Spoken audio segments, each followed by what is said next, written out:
digitale et data portée par une ambition claire. En termes d'engagement client sur le digital, en termes de self-care et de vente.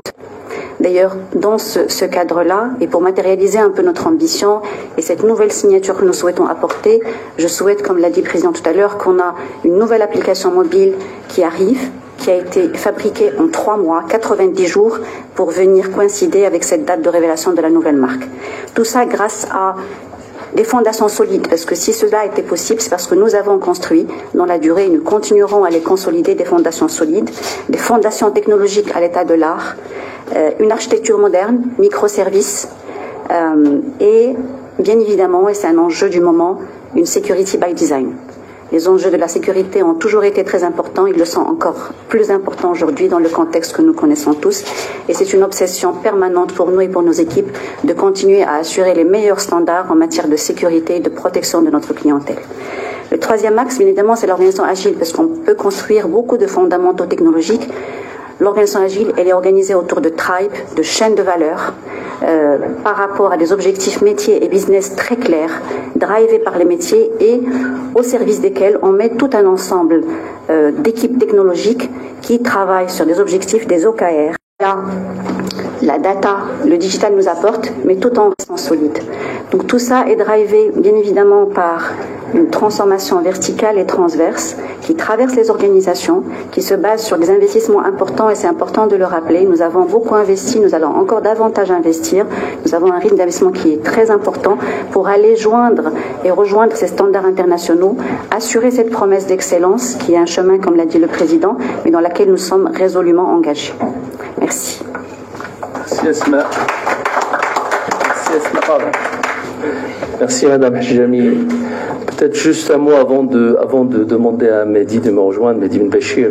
Encore une fois, ce qui est important avec le nouvel actionnaire, c'est que ça devient investir dans la nouvelle technologie, dans l'intelligence artificielle, encore une fois, pas pour faire joujou, au service de notre promesse, au service de notre signature. C'est pas une option. On ne va pas aller arbitrer ces investissements. Il faut les mettre, et s'il faut aller chercher des économies, il faut aller chercher ailleurs. Donc ça, c'est un élément de rupture majeur dans la manière dont on gouverne désormais le changement. Alors, sans plus tarder, je voudrais appeler Mehdi Ben Bachir, directeur général en charge de l'exploitation, donc toute la banque de détail, qui viendrait là aussi nous illustrer la dynamique de la centricité client, de la simplification. C'est Mehdi.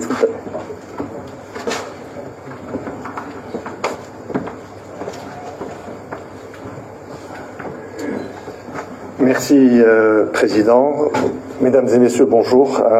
C'est un plaisir d'être avec vous aujourd'hui, avec mes autres collègues du directoire, pour parler de cette transformation que nous avons déjà commencé à vivre au sein de Saham Bank et que nous allons continuer à vivre au long des prochains mois et prochaines années, Inch'Allah. Je vais faire un petit focus assez rapide sur la banque de détail. La banque de détail est le dispositif qui porte la clientèle des particuliers, des professionnels, de la TPE, de la PME également, de la banque privée. Ça a été dit par le Président, M. Yacoubi. On a parlé au tout début de la présentation d'omnicanalité. C'est vraiment le cœur ou le centre de la stratégie au niveau de la banque du détail.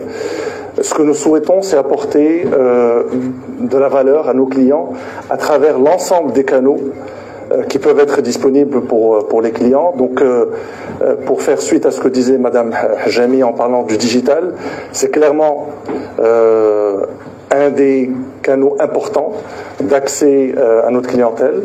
C'est l'application, à travers l'application mobile.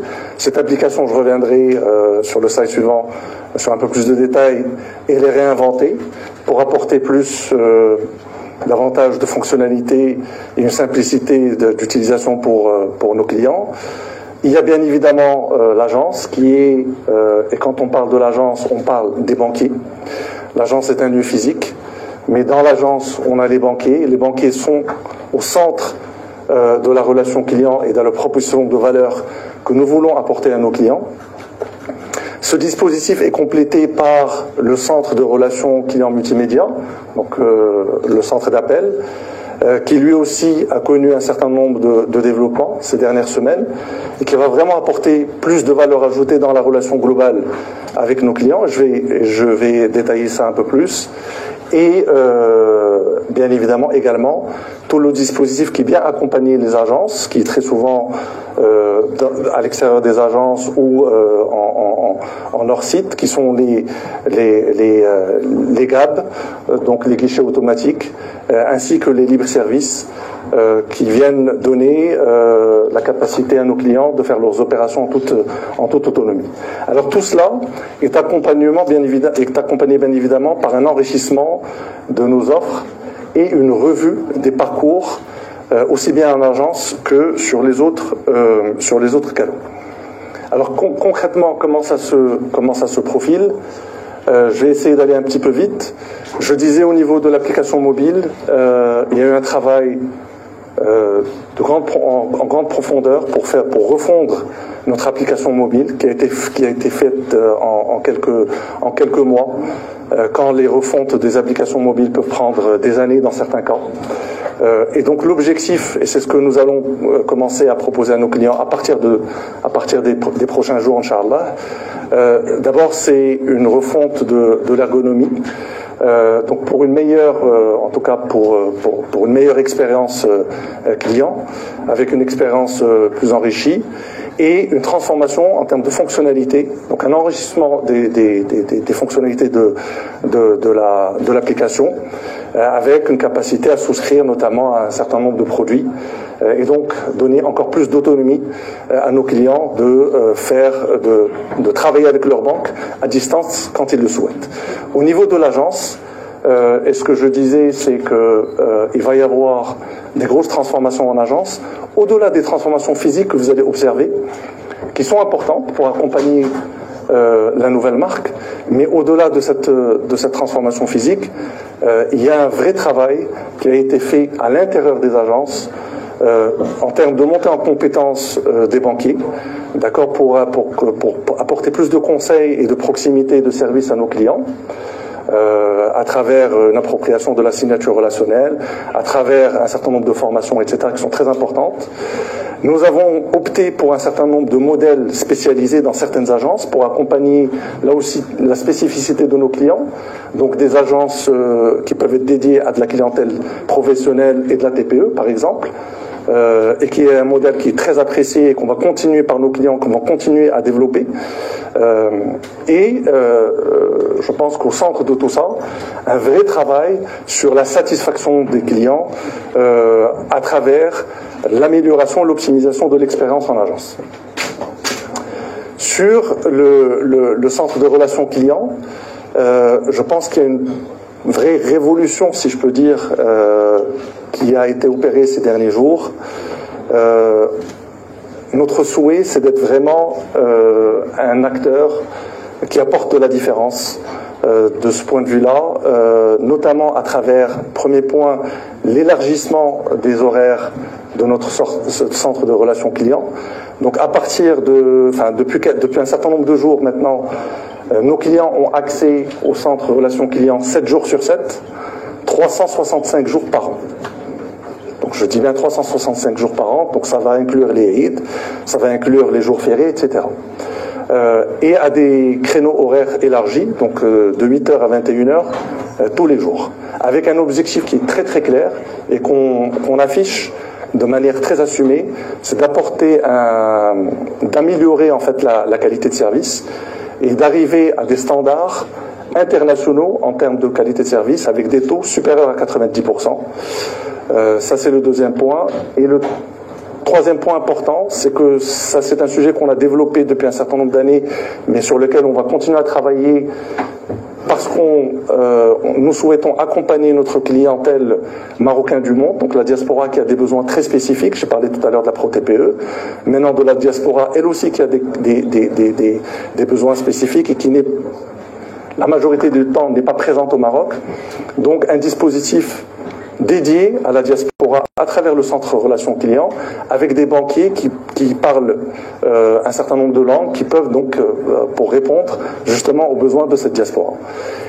Et comme je le disais tout à l'heure, pour accompagner donc tout ce dispositif, un dispositif, ou en tout cas cette omnicanalité, un dispositif de guichet automatique très élargi, donc avec 450 guichets automatiques à travers le royaume, et des espaces libre-service de plus en plus étoffés, là aussi avec un seul objectif, c'est plus de fonctionnalités dans ces espaces libre-service qui permettent de donner un maximum d'autonomie à nos clients. Et pour résumer tout ce que je dis, en fait l'idée, et ça c'est quelque chose qui est assumé, c'est que nos clients ont des besoins qui sont différents. Certains clients ont besoin de venir en agence, ils vont trouver toute l'expertise, le conseil et l'accompagnement dont ils ont besoin à travers des banquiers qui ont été formés et qui sont accompagnés de manière régulière à cet effet. D'autres qui veulent de l'autonomie, faire du transactionnel, souscrire à des produits, que ce soit à travers l'appli ou à travers les guichets automatiques, ou avoir un échange avec le centre relations clients quand il se fait tard et que l'agence n'est pas ouverte. Tout ceci se fait en accompagnement avec la revue de nos offres et de nos parcours. Sur les offres, et on vous l'annonce en avant-première, donc on sort avec de nouvelles offres dans les prochains jours qui vont être disponibles pour nos clients, avec l'idée que le mot d'ordre, et Monsieur le Président Hamedi Yacoubi l'a souligné tout à l'heure, la simplification de l'offre est un sujet qui nous tient à cœur. Donc on sort avec 2 familles de packs, avec des avantages qui sont très clairs, avec une tarification qui est extrêmement transparente. Et ce qui est très important de dire, c'est que ces offres, ils ont fait l'objet de plusieurs échanges avec nos clients dans le cadre de Focus Group, pour qu'on s'assure en amont qu'en fait, les offres que nous allons sortir répondent à des besoins réels de nos clients. Et bien évidemment les parcours, en agence mais ailleurs, qui traitent l'amélioration des parcours, qui traitent les moments de vie ou les parcours les plus importants de nos clients, que ce soit en termes d'entrée en relation, de parcours crédit, des sujets qui sont liés à l'épargne, etc. Voilà. Donc ça, en quelques mots, c'est vraiment la transformation, le cœur de la transformation qui est en train d'être opéré dans la banque de détail. Merci Mehdi, merci. Et encore une fois, avant d'appeler François, ce qui est, pour faire écho à ce que je disais au début, il faut mesurer cette dynamique qui ne fait que commencer. Ça ne fait que commencer, mais il faut la mesurer par rapport à ces changements, par rapport à un temps extrêmement court, qui, encore une fois, nous conforte dans notre capacité à mener cette transformation et de respecter notre promesse. Sans plus tarder, je voudrais appeler François Marchal, directeur général en charge de la banque corporate, institutionnelle et de la banque d'investissement. À toi, François. Merci, Monsieur le Président. Bonjour à tous. Sur la banque d'entreprise aussi, on a depuis longtemps, je pense, écouté nos clients et été conscient des écarts qu'on pouvait avoir avec les meilleures pratiques. Et donc on a travaillé depuis la prise de contrôle par le groupe Saham à lever un certain nombre de lenteurs qu'on pouvait avoir, et je pense à déjà mettre en œuvre ce concept fondamental dans notre slogan qui est l'accélération. Donc la première chose, c'est dans les parcours clés pour nos clients qui sont importants pour eux, de gérer cette accélération. Ça commence par l'entrée en relation. On mettait plusieurs jours, pour ne pas dire plusieurs dizaines de jours, à ouvrir un compte entreprise. Maintenant, ça va se compter en dizaines de minutes. Normalement, notre engagement, c'est d'ouvrir un compte entreprise simple pour une entreprise marocaine en 30 minutes. Donc ça, c'est vraiment un premier objectif et un premier marqueur de notre engagement à l'excellence. Et puis, on inclut dans cette ouverture de compte toute l'expérience digitale, c'est-à-dire que le compte devient fonctionnel avec l'accès au portail entreprise My Business qui a été lui-même enrichi. Le deuxième pilier pour un client entreprise, c'est le crédit. Sur le crédit, on a eu la réputation d'être une banque française assez lourde. Maintenant, en partenariat avec nos amis de la filière risque, avec lequel il y a eu un vrai travail de partenariat, on arrive à atteindre des niveaux de réactivité beaucoup plus importants, qui sont en ligne avec les attentes de nos clients. Et encore une fois, ça ne veut pas dire qu'on change notre appétit. On veut faire la même chose, ce dont ont besoin nos clients, mais plus vite. Et c'est encore cette notion d'accélération qui prévaut. L'analyse de risque n'est pas bradée. L'approche clientèle n'est pas mise à l'écart, mais on analyse le client toujours aussi bien, de façon toujours aussi approfondie. On le conseille sur son projet, mais on prend la décision beaucoup plus rapidement. Donc ça, c'est des choses qui sont déjà mises en place, que nos clients peuvent d'ores et déjà constater et expérimenter quand ils contactent leur banquier ou quand ils lancent des opérations avec nous. Ensuite, un troisième pilier qui est très important pour nos clients, c'est tout ce qui est lié à l'international. L'international au Maroc, c'est quelque chose qui est fondamental, mais qui est compliqué, entre le contrôle d'échange, les sujets de conformité. Le monde n'est pas en train de se simplifier avec les différents conflits et du coup les différentes sanctions qui s'appliquent sur les différents territoires. Et donc, on a un processus aujourd'hui d'amélioration qui se fait process par process pour tous les types de clients. Je pense que le premier engagement qu'on a, c'est sur les clients particuliers, avec le virement de scolarité. Aujourd'hui, si vous déposez dans votre agence avant le début d'après-midi votre virement de scolarité pour vos enfants qui sont à l'étranger, vos enfants auront l'argent le soir même sur le compte. Et ça, c'est voilà, un des premiers engagements marquants qu'on prend sur des parcours qui sont importants pour les clients et qu'on a retravaillé de fond en comble. Et on va le faire progressivement là-dessus. C'est pour ça qu'on dit que c'est un work in progress. C'est quelque chose qui est important, qui prend un peu de temps à délivrer, mais on est engagé à le faire opération par opération. L'objectif, bien sûr, c'est d'améliorer la rapidité et la qualité de service. Et puis après, la banque de l'entreprise, c'est aussi un peu notre ambition, c'est d'être une banque d'entrepreneurs pour les entrepreneurs, et donc d'avoir cette vraie logique de partenaire en comprenant fondamentalement les besoins des clients et en ayant plus mis en avant nos expertises, qui sont des expertises localisées. Certes, on était membre du groupe Société Générale et on bénéficiait d'un certain nombre de supports, mais il ne faut pas oublier qu'on avait au Maroc, et on a au Maroc des équipes présentes très fortes sur les différents métiers experts qui sont sur place, et donc on peut accompagner l'ensemble de nos clients, que ce soit sur les financements structurés, et les besoins du royaume sont conséquents en la matière. Les opérations de bourse, on parle beaucoup d'IPO en ce moment, c'est très en vogue et c'est des choses sur lesquelles nos équipes sont très compétentes et ont un track record intéressant. Et toutes les solutions d'investissement également. Le deuxième volet qui est très important pour les entreprises, c'est tout ce qui sont les plateformes de paiement, tous les outils de cash management et de gestion de flux. Là-dessus, c'est pareil. On maintient et on continue à développer toute la gamme disponible avec toutes les interfaces possibles pour l'ensemble des typologies de clients, que vous soyez une entreprise opérant uniquement au Maroc, un groupe marocain opérant à l'international ou une entreprise étrangère opérant au Maroc ou en Afrique ou dans d'autres pays. Donc ça, ces plateformes-là, on les renforce, on continue d'élargir les fonctionnalités. On passe au mobile, donc l'ensemble des validations d'opérations seront possibles sur le smartphone. Et donc, on peut enrichir, on peut charger ses cartes, suivre ses investissements. Toutes ces fonctionnalités sont pour une partie développées, pour une partie en développement et arriveront dans les prochaines semaines. Le dernier point qui est très important, c'est les partenariats. On est une banque marocaine et on veut être une banque marocaine de référence, mais on veut être aussi une plateforme d'ouverture à nos clients sur l'excellence internationale. Et donc sur tout un tas de sujets où il existe des acteurs de référence au niveau mondial, on commence à développer des partenariats avec Société Générale bien sûr, mais avec d'autres acteurs, pour apporter aux clients marocains les meilleurs standards de service, que ce soit en termes d'investissement, en termes de RSE, en termes de financement et en termes de flux internationaux. Donc tous ces éléments-là seront dévoilés au fur et à mesure et apporteront des nouvelles offres produits pour les clients entreprises et institutionnels. Merci beaucoup. Merci François. Et last but not least, on va faire appel à Jérôme qui est membre du directoire, membre de la direction générale en charge de la filière finance, de la filière risque et de tout ce qui est contrôle, notamment le contrôle niveau 2. Alors, juste avant de lui passer la parole, vous avez vu que on a libéré les énergies, il y a un certain nombre de résultats qui sont déjà aujourd'hui présents, ça va continuer. Ce sera pas encore parfait, mais ça va continuer, on va s'améliorer. Mais cette libération d'énergie qui s'est opérée avec l'arrivée du nouvel actionnaire n'a pas été, l'exigence reste la même, sinon encore davantage, notamment en matière de gestion des fondamentaux. Et là-dessus, Jérôme nous dira un petit mot, si vous voulez bien. À toi, Jérôme. Merci.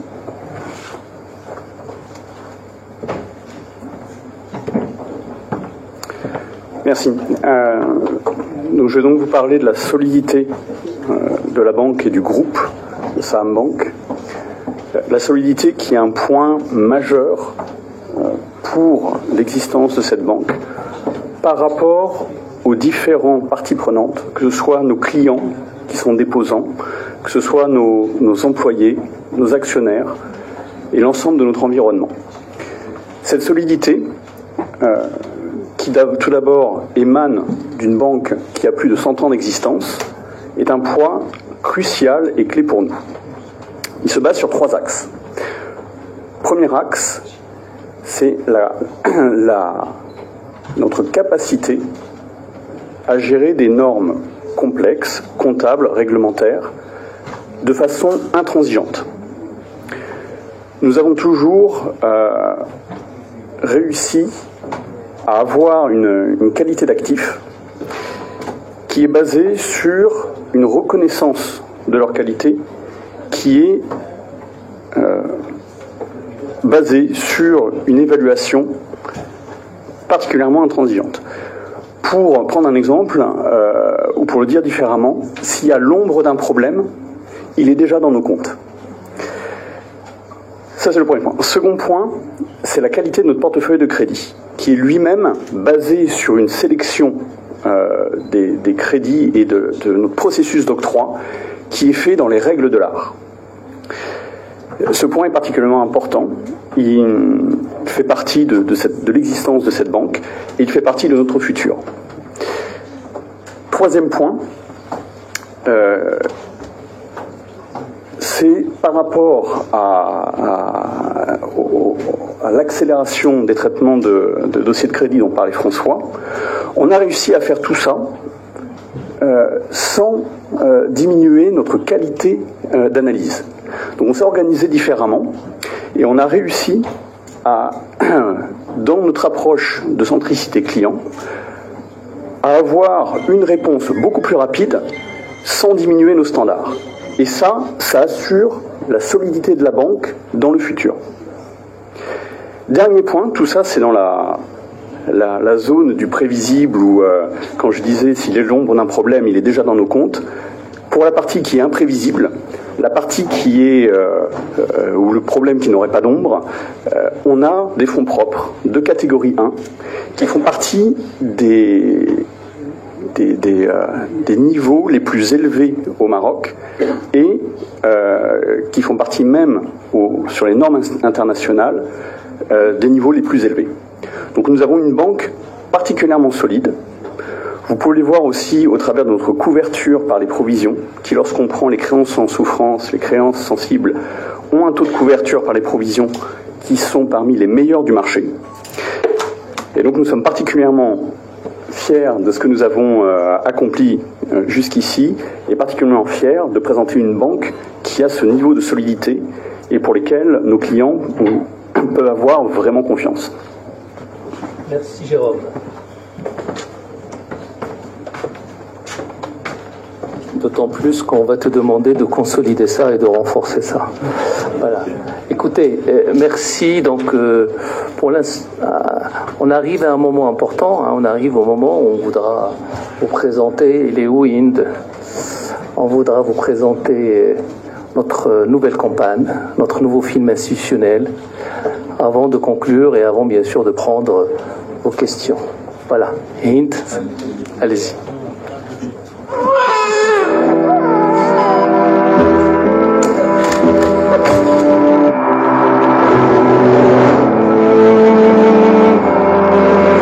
هو التميز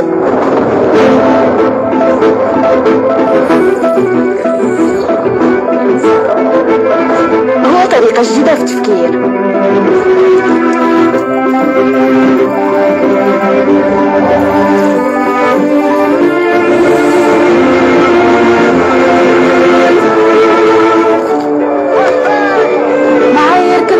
عليها.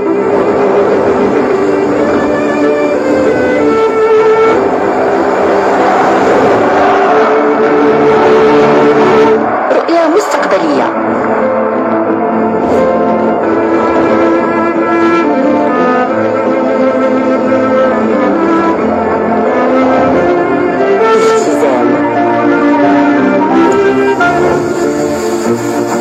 ومشاريع بناءة.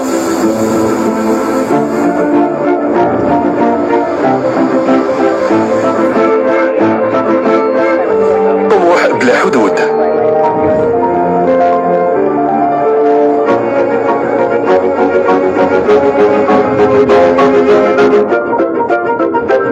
اهتمام بالتفاصيل.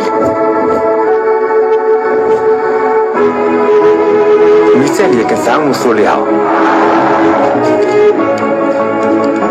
أهداف كنبغوها وكنتجاوزوها. مع سهم بنك تميز ماشي غير مجرد هدف، تميز هو رسالة اللي من خلالها كنعيدوا خلق علاقتنا معكم باش نكونوا دائما بجنبكم ونقدموا لكم أحسن الخدمات، ندعموا طموحاتكم ونرافقكم لتحقيق مشاريعكم. سهم بنك مساند لطموحاتكم.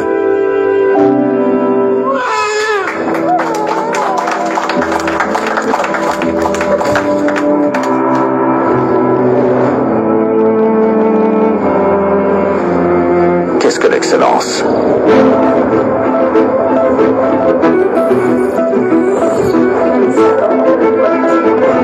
Un état d'esprit.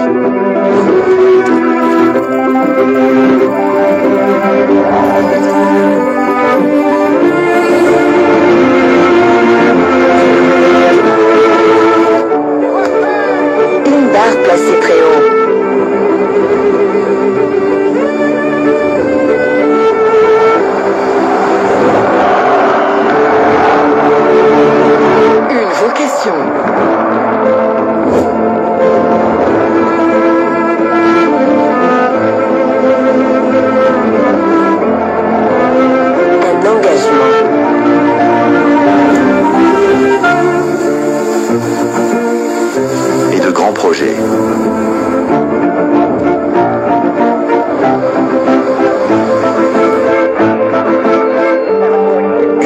Sans limite.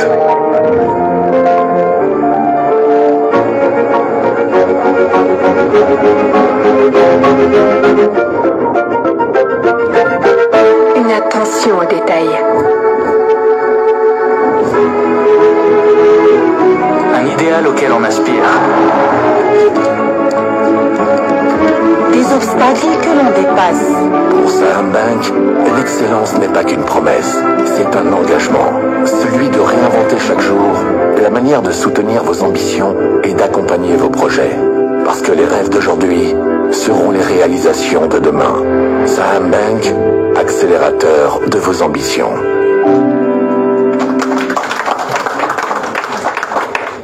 Écoutez, pour conclure, je souhaite vous remercier de votre présence encore une fois. Vous dire qu'on compte continuer à échanger avec vous.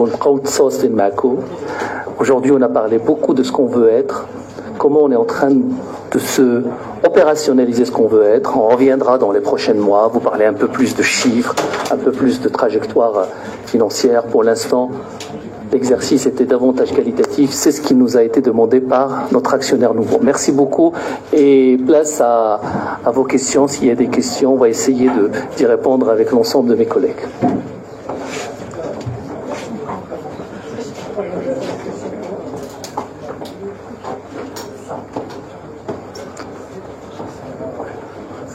السلام عليكم، شكرا.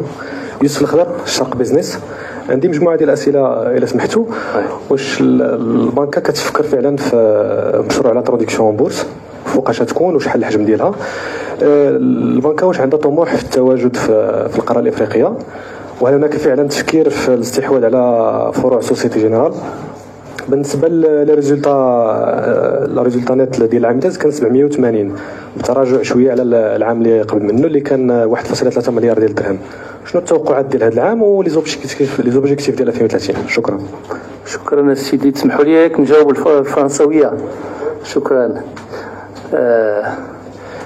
Moi sur la question de l'IPO et du développement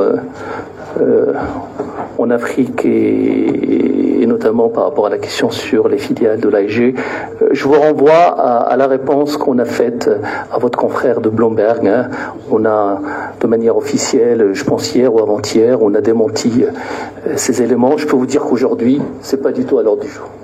Vous avez vu qu'on a quand même pas mal de travail à faire.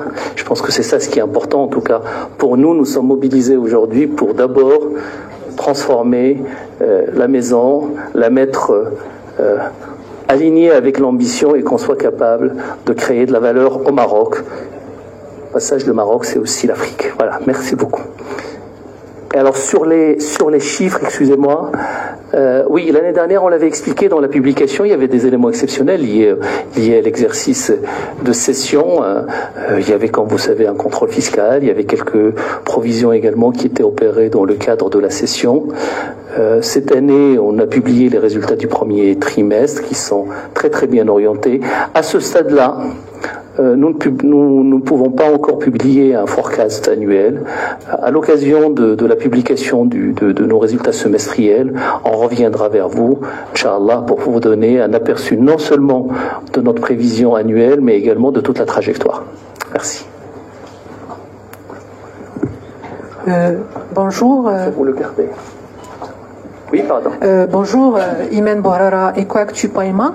D'abord, permettez-moi de témoigner de toute l'émotion de voir cet instant historique, sachant qu'il y a quelques années, on fêtait le 110e anniversaire de Société Générale Maroc. Un changement de cap, mais également on est heureux de retrouver des visages familiers pour la prochaine, on va dire, phase de développement de la banque. Mais avant de dire adieu à Société Générale Maroc, j'aimerais bien savoir qu'est-ce qu'on garde de l'ADN du groupe. Et je fais référence à certaines stratégies, ambitions qui ont été qui ont rythmé un petit peu la vie de la banque. Je pense particulièrement à l'inscription dans un élan de décarbonation de l'économie marocaine à travers le partenariat avec la BERD. Je pense à une politique RH qui privilégie une approche genre pionnière, je dirais, dans le secteur bancaire. Faire aussi le point, si possible, sur Jossour qui est arrivé à terme en 2025. Peut-être aussi les ambitions de la banque assurance maintenant qu'il y a un changement de cap. Qu'est-ce qu'on garde et qu'est-ce qu'on transforme pour la prochaine phase? Merci beaucoup. C'est moi qui vous remercie de cette excellente question. D'abord, je voudrais juste préciser, nous sommes dans la continuité. Nous disons adieu, si je reprends, permettez-moi de reprendre l'expression, nous disons adieu à un actionnaire de référence. La banque, par rapport à ses clients, sa raison d'être, ses collaborateurs et l'ensemble de son écosystème, continue. Mais continue en écrivant un nouveau chapitre avec un nouvel actionnaire qui nous donne une nouvelle impulsion, de nouveaux moyens, de nouvelles synergies et qui nous permet désormais d'être également à la hauteur de nos ambitions pour nous permettre de se développer davantage. Donc ça c'est... Alors, en fait, on garde beaucoup de choses. On garde tout ce qu'on a opéré, tous les fondamentaux, comme je disais, y compris notre stratégie RSE, bien sûr qu'on vient ajuster. Je vais donner un exemple. Dans la stratégie RSE worldwide de la Société Générale, qui s'imposait à l'ensemble des entités, nous n'avions pas le droit de financer du tabac ou d'accompagner, par exemple, le charbon. Ce qui n'est pas la réalité quand même marocaine, et ce qui n'est d'ailleurs pas la réalité également des enjeux du Maroc. Donc, désormais, on s'approprie cette stratégie RSE, on garde ce qui nous semble avoir du sens, donc toute la stratégie de diversité, notamment en matière de diversité genre, mais pas que genre, on la garde, on la renforce.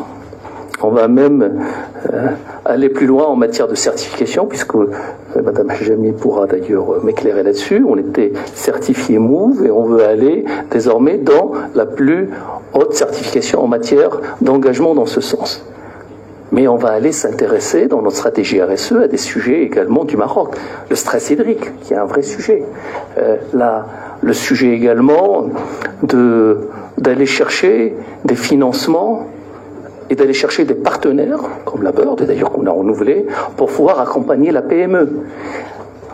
Si vous voulez, l'esprit et de pouvoir être davantage ancré au Maroc, de répondre aux besoins du Maroc avec un actionnaire qui nous donne encore plus de moyens et qui est engagé et qui a extrêmement, et là-dessus c'est important, qui a un ADN international, notre nouvel actionnaire, qui est engagé dans cette transformation également globale.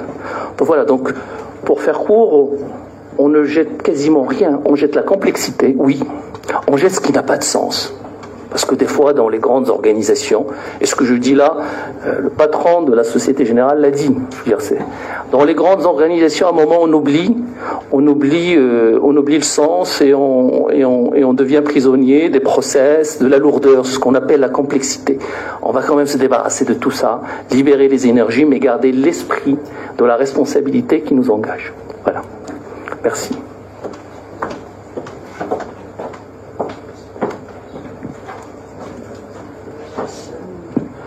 Bonjour, Fatou Jounassi de l'Économiste.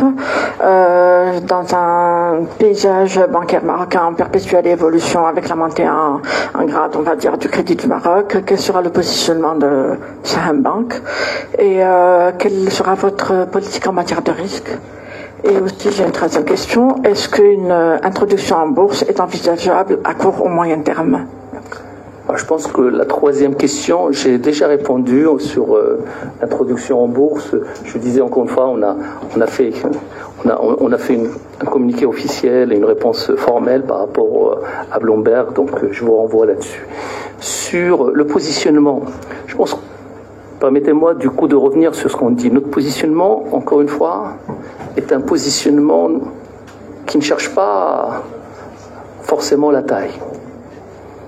Ce qu'on souhaite, c'est apporter de la valeur. C'est créer de la différence. C'est d'aller chercher, d'aller satisfaire nos clients. Et encore une fois, les satisfaire, c'est pas leur dire tout le temps oui. Nous sommes partenaires avec nos clients, notamment quand on engage. Mais quand on s'assure que nous sommes alignés avec leurs projets, avec leurs démarches, ben on les accompagne avec le niveau de service et le standard. Et on ne se limite pas là-dessus. Il faut qu'on aille chercher les meilleurs standards qui existent. C'est ça notre positionnement, qui est, à mon avis, en tout cas à ma connaissance, qui est différenciant par rapport à ce qu'on voit au niveau du Maroc. Voilà. Merci. Bonjour, Mohamed Zouar du site Yabiladi. Une petite question rapide concernant la clientèle marocaine à l'étranger. On sait qu'il y a des leaders sur ce marché et des challengers qui sont en train aussi de proposer des offres depuis quelques années, puis certaines sont en préparation. Est-ce que Saham Bank va aussi adresser une offre à cette cible? Merci. C'est une très bonne question. Merci. Écoutez, je vais être très clair. D'abord, dans notre ancienne marque, dans notre ancien monde, on a raté le coche de la diaspora. Donc on n'existe quasiment pas. Je ne vais pas vous raconter des histoires. On a une part de marché qui est inférieure à 4%. Donc ça, c'est les choix du passé. On a essayé de faire des choix alternatifs, c'est ce qu'on est en train d'expérimenter. Aujourd'hui, avec le groupe Saham Bank, clairement, il nous a demandé de réfléchir sur ce sujet-là, d'aller réfléchir qu'est-ce qu'on est capable de faire. La réflexion vient de la démarrer. Pour l'instant, nous n'avons pas de conclusion, mais clairement, nous ne pouvons pas faire l'économie d'une réflexion sur notre positionnement sur la diaspora. Pas forcément de la même manière, pas forcément dans le même territoire, mais ça c'est la réflexion qu'on souhaite aujourd'hui, qu'on est en train de mener. Oui. Bonjour, Naufel Arabi, le 1.ma. J'ai cru comprendre que vous avez fait beaucoup d'investissements dans le digital, numérique, c'est ça? Est-ce que vous avez gardé l'ancien système de Société Générale ou vous avez mis à plat un nouveau? Et quid du cyber, avec tout ce qui se passe sur la cybersécurité? Merci. Je vous propose, je vais donner la parole peut-être à Asma pour vous donner un peu plus de couleur sur le sujet. Merci. Merci, Président. Alors, pour répondre précisément à votre question, sur cette partie-là, on n'avait pas de dépendance à la Société Générale, on a été totalement autonome, puisque les actifs informationnels qui supportent la stratégie digitale sont des actifs locaux marocains qu'on a construits nous-mêmes, hébergés au Maroc et opérés au Maroc par les équipes marocaines. Ça, c'est un point qui est très important. Et d'ailleurs, au-delà de ça, non seulement ils sont marocains et ils sont implémentés au Maroc, mais on les a développés nous-mêmes. C'est nos équipes qui ont créé nos plateformes et nos interfaces digitales. Ça, c'est un point qui est très important. Je pense que c'est important de le rappeler.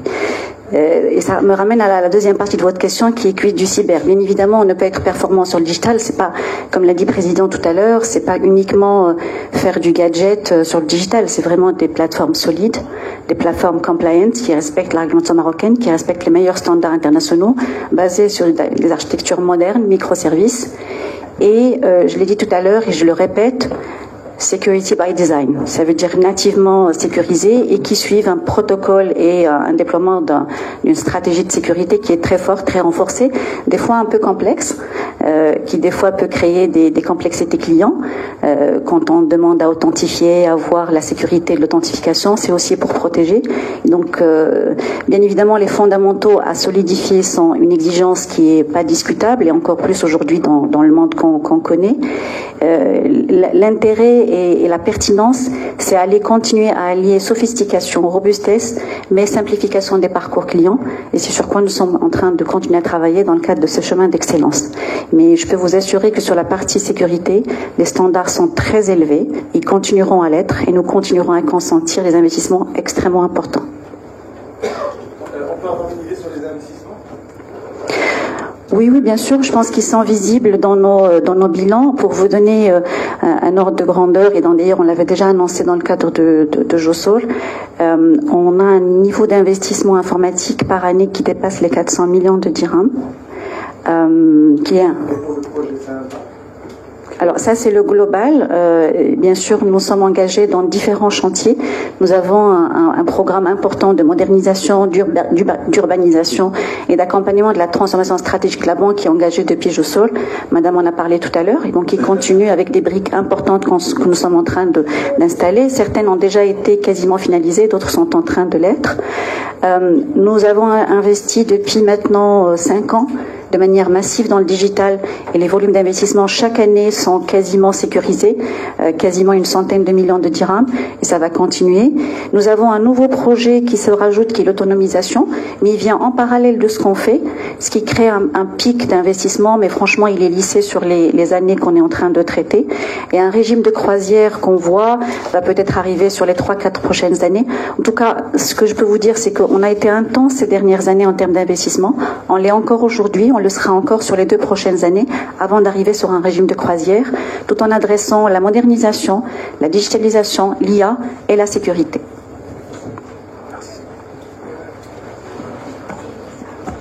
Si vous permettez, عندي سؤال بخصوص لا ديجيتاليزاسيون ديال الرقمنه ديال الخدمات. في الاستراتيجيه القديمه ديال لا سوسيتي جينيرال كان تقليص عدد الوكالات. كانت هذه الاستراتيجيه انه ينقصوا عدد الوكالات، وانا شخصيا زبون ديال لا سوسيتي وعارف انه بعض الوكالات ولاو كيجمعوا 4 5 حتى الاكثر ديال الوكالات الاخرى. يعني واش غنشوفوا عوده يعني فتح وكالات جديده او لا غيبقى دائما هذه الاستراتيجيه ديال تقليص عدد الوكالات؟ شكرا سيدي. نقدر نجاوب فرنساويه ولا ماشي مشكل؟ لا، هو بصراحه le phénomène d'abord de ce qu'on appelle la consolidation des agences. Alors d'abord, c'est un phénomène international qui est lié à la nature. En fait, le digital change les comportements des clients. Je pense que vous-même, vous tous, vous allez moins dans les agences, c'est la réalité. Mais quand vous y allez, vous souhaitez avoir un service de qualité. C'est ça ce qui a changé. C'est qu'il y a moins de quantité, il y a moins d'occurrences d'aller en agence, mais quand on y va, on a besoin de trouver un service de qualité, des banquiers qui nous concernent, on n'a pas envie d'attendre 1 heure. La consolidation, parce que nous on parle d'une consolidation, c'est qu'on renforce dans un périmètre où la proximité, avant on avait une agence, chaque 200 mètres une agence. Les clients d'aujourd'hui, ils disent mais nous on ne veut pas avoir 2 agences, une à côté de l'autre, et à chaque fois que j'y vais dans une agence, dans chacune d'elles, je trouve une personne, parce que l'autre est malade et l'autre est allé manger et j'ai pas personne. Donc ce qu'on fait, c'est que quand ils sont trop proches, on les rassemble, et au lieu d'avoir 3-4 personnes, on se retrouve avec 6, 7, 8 personnes. ce qui permet de renforcer le niveau de service. C'est un peu ça l'approche qu'on a menée et qui va continuer, mais peut-être avec un élément qui est de dire aujourd'hui, il y a des endroits sur lesquels on a besoin d'aller renforcer le maillage, avec peut-être des modèles différents. C'est la réflexion qu'on mène aujourd'hui avec le groupe Saham. Il y a des endroits où la présence, nous pensons qu'avec des modèles, encore une fois, avec des modèles économiques différents, innovants, on peut être présent différemment. Ce qui nous permettra, encore une fois, d'élargir notre maillage, en même temps, sans dégrader la qualité de service et sans dégrader le modèle économique. Shukran Sidi. Il y a plusieurs... D'accord. أحمد الجتيمي de Reuters. مرة خصنا ندوزو لهنا لأنه هاد البلاصة غنسكن.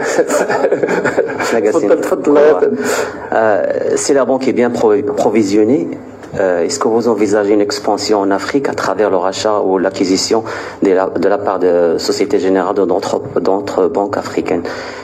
Si vous avez fait l'exclusion d'une introduction en bourse, comment la banque envisage faire une augmentation de capital? Merci beaucoup. Merci. Encore une fois, je voudrais être précis pour qu'il n'y ait pas de... Je vous renvoie au texte qu'on a fait, au démenti qu'on a fait. Aujourd'hui, voilà. Voilà, bon, allez, vous allez recevoir, il est sûr. Aujourd'hui, encore une fois, notre priorité, ça fait que 5 mois que nous sommes sous le contrôle effectif du groupe Saham, 5-6 mois. Notre priorité est de construire ce qu'on vous a présenté. Et encore une fois, le Maroc est en Afrique. Il faut d'abord qu'on puisse travailler ici. Et croyez-moi, il y a du boulot. Parce que ce qu'on est, la transformation s'accompagne également avec l'autonomisation. Il faut qu'on débranche tous les circuits avec l'ASG. Il y en a encore quelques-uns. Il y a tout un travail également de refonte de nos cadres de référence. Enfin, il y a du boulot. Donc ça, je ne dis pas qu'on exclut, je dis qu'aujourd'hui, ce n'est pas nos priorités. En tout cas, le Conseil, la feuille de route, elle est claire, le cap, il est clair, c'est ce que je vous ai mis ici. Merci. Je pense qu'il y avait le monsieur avant. Merci. Bonjour, Nabil Sofer, Conso News. Aujourd'hui, vous êtes une banque marocaine. Il y a quelques moments, l'un des éléments différenciateurs entre les différents offreurs était le fait qu'on soit une banque nationale ou une banque à capitaux étrangers. Aujourd'hui, on a 90% des banques qui sont étrangères, qui sont marocaines. Quel serait, au-delà de ça, le vrai élément différenciateur de Saham Bank par rapport aux autres, et en direction du consommateur tout particulièrement? Sur quoi vous allez jouer? J'ai en tête l'expérience Saham Assurance qui était très agressif sur les prix, et donc du coup ça a permis une conquête très rapide des clients et des consommateurs. Est-ce qu'on risque de voir se reproduire le même modèle, ce qui serait aussi en cohérence avec votre positionnement de catalyseur d'ambition et qui revient in fine pour un consommateur à avoir le maximum de crédit sans complexité justement? Ma question green, vous êtes aussi sur le financement du green. Est-ce qu'il y a des prises de position en cours par rapport à des projets? Merci. Voilà. Pour la deuxième question, je laisserai François compléter. Sur la première interrogation, et je vous remercie, nous sommes, encore une fois, aujourd'hui, la différence, ce qu'on souhaite faire, c'est un positionnement par le service client, la différenciation par le service, avec des modèles qui sont différents. Il y a des modèles qui vont de la banque privée, avec des banquiers experts qui ont des portefeuilles clients très faibles, qui leur permettent à partir de là de passer et de dégager ce qu'on appelle dans notre jargon de la bande passante, c'est-à-dire passer plus de temps et créer plus de valeur pour le client. Jusqu'au modèle où on a une banque full digitale avec une offre extrêmement compétitive et qui permet, et cette banque c'est la première banque full digital, alors pour l'instant on l'appelle Sogé, il va changer de branding, qui est aussi bien pour les nouvelles générations que pour des populations qui sont sensibles à la question de prix et qui ont des besoins simples sur lesquels on n'a pas besoin de leur facturer tout le dispositif. C'est cette capacité de pouvoir faire la synthèse sur les différentes fonctions de chaque client, de chaque segment de client, de lui offrir de quoi il a besoin et de lui offrir ce qu'il est capable également de payer. C'est ce modèle-là que nous sommes en train de construire. Donc il y aura des gens qui vont payer un service de qualité parce que ça leur crée beaucoup de valeur. Quelqu'un qui est un gestionnaire, quelqu'un qui demande qu'il y ait une gestion sous mandat pour pouvoir l'accompagner dans la gestion de ses placements de manière optimisée, il sait que la valeur qui est créée, il peut la payer à travers ce gestionnaire. En revanche, quelqu'un qui a besoin uniquement de temps en temps de faire une opération et qu'on puisse lui facturer toute la complexité de la structure, c'est ça sur quoi aujourd'hui on est en train de simplifier. J'espère que j'étais clair. Alors, sur le crédit, ouais, vas-y François. Sur la partie crédit, d'une part, on a défini un appétit un peu a priori par secteur, en se disant on doit couvrir l'ensemble des secteurs d'activité du Maroc, et ensuite on identifie quels sont les leaders, quelles sont les sociétés les plus dynamiques dans ces secteurs-là, et c'est ces acteurs qu'on essaie d'approcher. Ensuite, sur la partie green, c'était déjà un marqueur de référence, c'était une volonté assumée du groupe Société Générale qu'on avait décliné et qu'on a décliné ici au Maroc, et on va continuer là-dessus. Je prends quelques exemples, on est la banque qui a accompagné le projet de dessalement à Dakhla, par exemple. On est sur un certain nombre de projets d'énergie renouvelable, voilà. Et il y a énormément de projets aujourd'hui qui sont dans le pipe, donc on ne peut pas nécessairement parler maintenant. Et puis on est aussi une des premières banques à avoir fait un Sustainability Linked Loan sur un financement d'acquisition dans les boissons gazeuses, voilà, qui était une première au Maroc. On a cette expertise. Cette expertise, encore une fois, comme je le disais, c'était pas des choses qui nous venaient du groupe. C'est-à-dire que le cadre, le framework, on l'a appris avec le groupe, mais elle est développée par des équipes locales. Notre équipe financement, elle est marocaine. Peut-être juste un petit mot et pour compléter, parce que c'est très important. Et la question est extrêmement pertinente, encore une fois. Sur globalement l'accompagnement on voit aujourd'hui que dans le cadre de la transformation également de la trajectoire du Maroc et des acteurs économiques marocains, on est en train de faire des projets extrêmement complexes qui nécessitent non seulement de mettre, on va dire, du bilan, comme on dit dans notre jargon, mais de ramener de l'expertise. Et nous avons, comme il a dit François, nous avons réussi à avoir en tout cas cette culture que nous souhaitons avec le nouvel actionnaire. Il est extrêmement clair là-dessus. Il faut la renforcer, il faut la développer, il faut être autonome là-dessus et aller chercher de nouveaux partenaires pour pouvoir apporter la valeur à nos industriels, à l'État, à l'ensemble des stakeholders au Maroc. Donc c'est un axe stratégique, en même temps avec cette stratégie ESG qui est une stratégie encore une fois ancrée par rapport aux besoins du Maroc et qui nous assure cet impact durable. Ayoub, les aspirations éco. Une première question sur la forme. Le basculement de la SG à la SB, du coup, est-ce que ça s'inscrit dans une continuité ou c'est plutôt un modèle de rupture? Ça, d'une part. Tout à l'heure, vous avez parlé au sujet des créances en souffrance. Vous avez dit que vous disposez d'une couverture parmi les meilleures du marché. Est-ce qu'il est possible d'avoir une idée sur le taux de couverture? Bien sûr. Juste sur la première question, juste pour que je comprenne bien la première question, est-ce que le changement de marque, c'est ça? Voilà. Le changement de nom, de passer de Société Générale à Saham Bank, est-ce que c'est une rupture?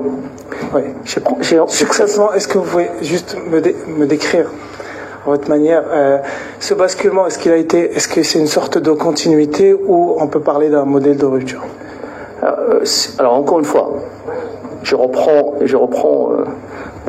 les propos du président Moulay Hafid Lalami. Franchement, le nom, c'est secondaire. Alors, encore une fois, comme dirait l'autre, on peut tous changer des noms, sachant, c'est ok.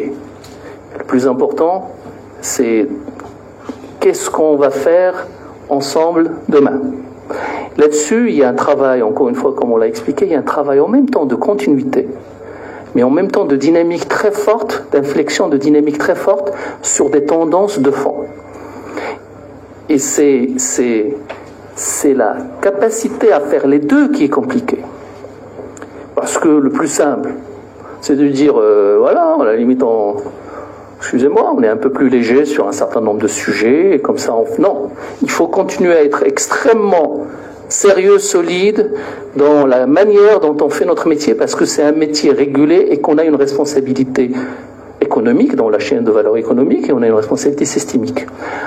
Donc ça, ce n'est pas négociable. Et en plus, il faut le renforcer. Je reprends les termes du Conseil. Il faut les renforcer, il faut continuer à les faire, et venir faire un certain nombre d'inflexions qui nécessitent de la simplification, qui nécessitent de repenser les chaînes de valeur, et c'est de garder les deux, qui est le chemin de l'excellence, parce que c'est un chemin. Parce qu'on ne peut pas, si on veut faire les deux, avoir, pour reprendre les éléments du foot, avoir une très belle défense, mais avoir également des capacités d'aller faire un très beau jeu et de marquer. Donc ça, c'est ça qui va être, c'est ça le challenge. Et aujourd'hui, on essaye en tout cas, on essaye de vous expliquer que nous sommes inscrits désormais dans cette dynamique. Alors tout n'est pas fait, mais nous sommes dans cet état d'esprit. La deuxième question, c'était le taux de couverture. Alors vas-y. Jérôme, alors... Oui, sur le taux de couverture, en fait, on regarde deux indicateurs. Un premier indicateur qui est, je dirais, le plus classique, qui est le niveau de provision par rapport au niveau de créance en souffrance. Et ce taux, on vise un taux supérieur à 70%. On en est très proche et on devrait l'excéder. Dans la particularité du marché dans lequel nous évoluons, nous regardons un second indicateur qui est non pas uniquement les créances en souffrance, mais aussi les créances dites sensibles. Et sur les créances, lorsqu'on regarde cette somme de créances sensibles et cette somme de créances en souffrance, et lorsqu'on regarde l'ensemble des provisions qui leur sont allouées, c'est là où nous sommes parmi les meilleurs du marché bancaire marocain, et nous approchons de 60%. Oui, après. Et en intégrant les créances sensibles. C'est-à-dire, dès qu'il commence à devenir, il n'y a encore pas grand-chose, on commence déjà à le provisionner. Et quand vous accumulez ça avec les créances en souffrance qui sont, elles, gérées par un cadre réglementaire bien défini, et vous ramenez les provisions à cette base de créances, on fait partie effectivement des établissements les mieux couverts, les mieux provisionnés. Bonjour. Allez, une dernière ? Deux petites dernières, si vous me permettez. Alors attendez, est-ce qu'on laisse la dame comme ça par élégance, on lui laisse la dernière ou on la laisse en premier? Allez la dame, on va vous laisser en premier. Merci, Hayat Gherbaoui de Média 24. J'ai deux petites questions. En fait, vous dites que vous êtes engagé dans un processus de transformation. On le voit, il y a beaucoup de chantiers qui sont engagés. Ils sont ambitieux aussi. Mais vous avez aussi dit que vous êtes encore connecté sur certains petits points à la SG. Donc ma question, quels sont ces points-là et quel est l'horizon de l'achèvement de cette transformation pour dire qu'on sera totalement déconnecté de la Société Générale? La deuxième petite question, c'est par rapport à tout ce qui est un peu marché corporate. On peut dire que peut-être traditionnellement et par l'ancien actionnariat, Société Générale était positionnée peut-être sur l'accompagnement des investissements français au Maroc. Et donc, la dynamique d'investissement étrangère et particulièrement français est importante. Est-ce que vous allez pouvoir maintenir ce positionnement ou comment peut-être le compenser pour ne pas perdre un peu des parts de marché sur la partie corporate? Alors, je vais commencer par la deuxième pour juste vous dire que franchement ça c'est un mythe. Je peux vous dire que qu'ils soient français, allemands, japonais, les gars, ce qu'il leur faut c'est des acteurs solides, sérieux et compétitifs et qui puissent comprendre leurs besoins. La question de la nationalité n'a jamais été un élément déterminant. Il faut remonter, je ne sais pas où. Aujourd'hui, nous sommes dans un univers quand même extrêmement globalisé, où la différence se fait par le sérieux et l'expertise. Et à partir de là, ce qui est intéressant, c'est qu'à la sortie de la SG en décembre, nos clients internationaux ne nous ont pas arbitrés. Ils sont tous restés. Parce que non seulement ils croient en la valeur du nouvel actionnaire, dans son projet et dans sa réputation, mais ils croient également dans la valeur intrinsèque qu'on a construite avec eux durant ces années. C'est ça qui permet une durabilité dans la relation. Alors pour revenir à votre première question, alors c'est un programme sur lequel chaque semaine on débranche des choses. Aujourd'hui, je pense qu'on est à un taux de débranchement qui dépasse les 40%, 45%. L'objectif, pas ce que nous avons négocié avec l'ASG, l'objectif que nous, on s'est fixé avec l'actionnaire, c'est que début d'année prochaine, que ce soit un sujet derrière nous. Juridiquement, nous sommes à l'aise. On peut continuer à être branchés jusqu'à... Mais nous ne souhaitons pas faire ça. Ça fait partie également de la nouvelle culture de dire non, débranchant. Et en plus, on débranche, on s'est rajouté un... On ne débranche pas Aziz, on ne débranche pas de la même manière. On débranche en repensant le service, en l'améliorant. Donc c'est en plus un débranchement à création de valeur. Et avec ça, on s'est donné comme objectif, Inch'Allah, et pour l'instant, on maintient l'objectif. Esma, la pauvre, mais voilà, on maintient l'objectif. Début d'année, Inch'Allah, on va y arriver. Et une dernière question ici. Monsieur.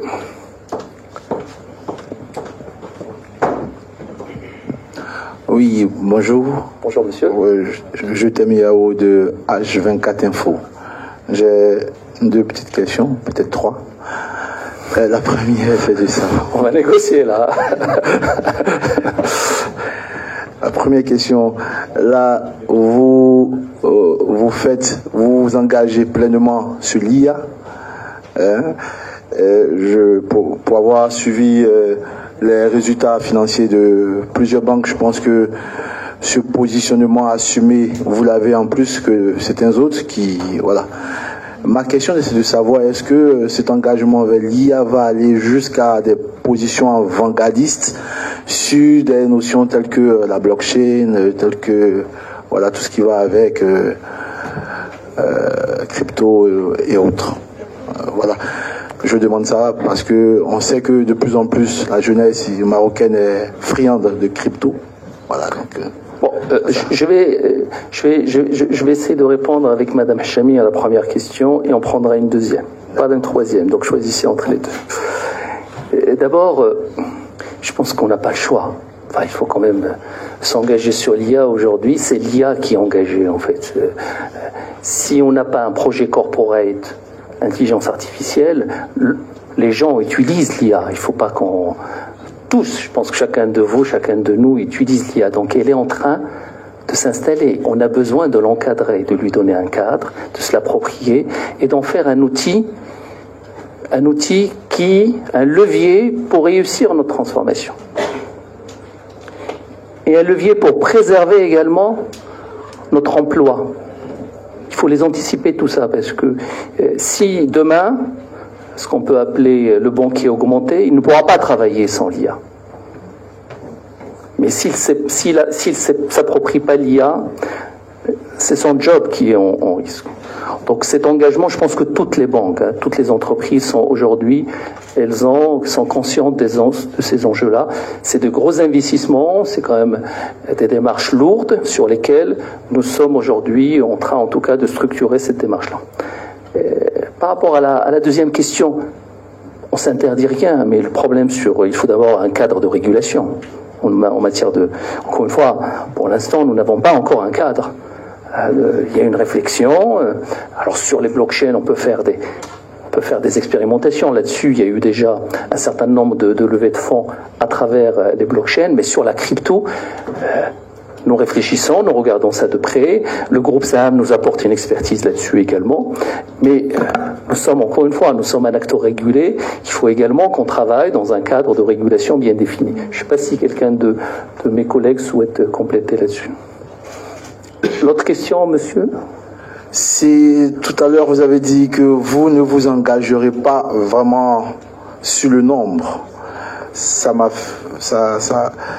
m'amène à me demander est-ce que cela va pas léser un peu les très petites moyennes entreprises qui elles sont en grand nombre. Il y a eu méprise. Alors je me suis mal exprimé, excusez-nous. On parlait de chiffres. Non, aujourd'hui, notre positionnement, et d'ailleurs on a un très bon positionnement sur la PME, sur la TPE, nous souhaitons jouer un rôle d'inclusion financière là-dessus et d'accompagnement que ce soit de la TPE, de la PME, mais encore une fois avec des modèles adaptés, avec des propositions de valeur adaptées, avec des approches risques adaptées. Donc nous continuons à être un modèle universel sur l'ensemble des segments, mais chaque segment, on ajuste le business model, aussi bien en matière de proposition de valeur qu'en matière de modèle opérationnel, qu'en matière, bien sûr, de pricing et de modèle économique qui découlent. Donc c'est là où, et des fois, on agit avec, entre guillemets, des marques commerciales différentes, comme la banque digitale, qui est complètement, avec une marque complètement différente. Merci. Si vous permettez, je pense qu'on arrive au terme de cette réunion. D'abord, je voudrais vous remercier franchement pour cet échange. Je vous donnerai rendez-vous, Inch'Allah, qariban, Inch'Allah, au moment où on parlera un petit peu de nos ambitions, de la trajectoire et tout. Merci beaucoup.